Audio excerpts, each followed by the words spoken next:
Hello Fearless Trainers, and welcome back to Fearless Training TV. That's Fttv for those of you who are still new to the channel. And I want to take this opportunity, because the traffic is hectic, to speak briefly about supplements and supplementation, and more specifically my supplementation and my recommendation at the moment. So we'll keep it simple as always. First note that I want to add is supplements should be used as they are, something that you add to the main component to aid and optimize the outcome, to put it simply. But it's unfortunate that in this day and age, again with the information that is out there and most people's thought process, they rely too heavily on supplements and think that they are some sort of magic pill which will get them some unbelievably transforming results, which don't actually happen, and just waste a lot of money. So it's big marketing and a lot of sales sharks out there taking a lot of money from the uneducated or the wishful thinking, shall we say. My current recommendation: protein powder.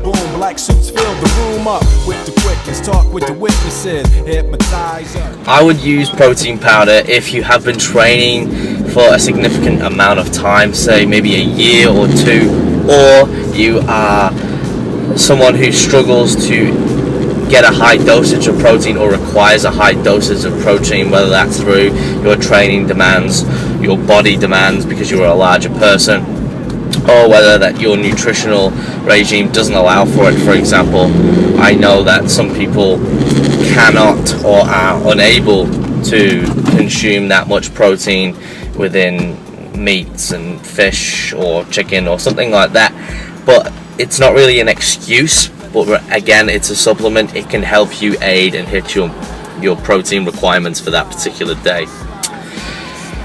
Protein, I use it as a luxury. I don't use it pre, post, during anymore like I used to back in the day, where I thought it was going to get me some magic muscle building results. I use it because I can afford it. I like the taste of it at night. I have it in a shake, or I mix it up and make some sort of protein pudding or something like that. And I personally use Optimum Nutrition because I like the flavors, I like how it mixes, I like the price. All around, for me, it's a good protein. I don't need something that's meant to be top shelf or meant to be the best of the best, even though I do think Optimum Nutrition are up there with some of the best of them.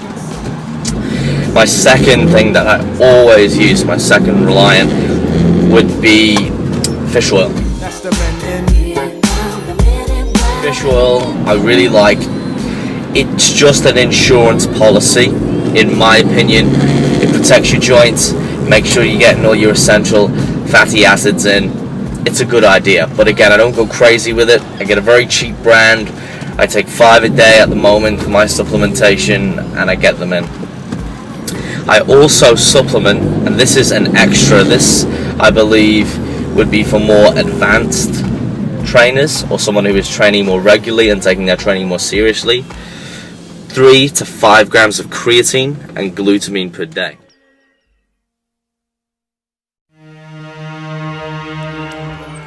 However, at the moment I am training 3 days on, 1 day off, rotation, legs push pull off, legs push pull off, and so on. Therefore, my body and my training demand is quite high, and it's a good idea for me to supplement with a little bit of creatine, not load on creatine, which has been directed in the past on many of the supplements. Again, it's a waste of time and money. Looking at it scientifically, looking at it strategically, is more optimal for a natural athlete or bodybuilder, if you will, to supplement in these dosages, just to top up, as creatine is generally not something that is regularly occurring within a lot of our nutrition in large quantities. But also, it is something that our body requires, especially when we're doing a lot of weight training, to replenish the ATP stores and help us maintain our volume, our weight, and keep progressing. Again, it's more on the optimal and enhancing side of things. It is not completely necessary, but is my choice.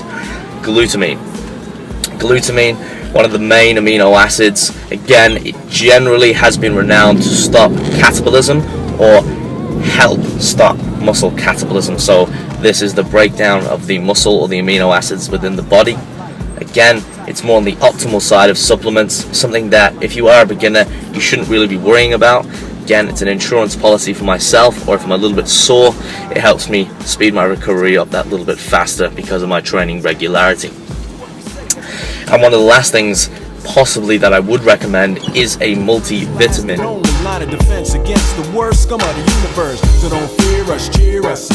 But a multivitamin I would generally only use when I'm coming into a competition season or a leaning out phase where my body is going to be really utilizing every nutrient, macronutrient, micronutrient that it possibly can, and it wants the best availability. At the moment, I'm not in that phase. I'm in a mass gaining phase. My nutrition has a lot of variables. It is very broadly distributed. I'm eating a big range, or should I say a large range of food groups, and I'm making sure that I'm hitting my vitamins and my minerals. I have my 2 to 3 servings of fruit and or vegetables each day, and my fiber I'm hitting with ease.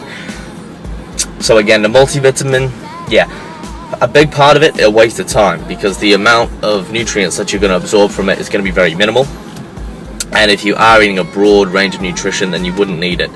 So I'd recommend this for someone who is in that competition phase, in the leaning out phase, in the extremities, or whether your nutrition is not as broad or not as variable and you're eating the same types of foods repeatedly, and I mean between 2 to 5 food groups. You want to have a range so you're getting in all your different nutrients. That might be something that you can look at if you fall under that category. And apart from those supplements, I would leave it at that. You can go into your pre-workout supplements, which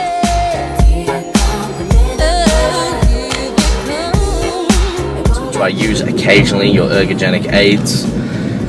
Probably another video for another time. I'd like to go into some of those a little more in depth. It is not necessary at all to be using those.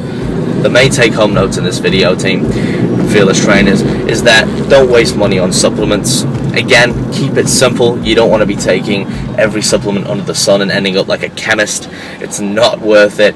You don't need it. There's no magic pill. Again, we've talked about eating the right amount of food, training in the right way, and resting enough, and you will grow. Until next time, Fearless Trainers, stay fearless, and we'll talk soon.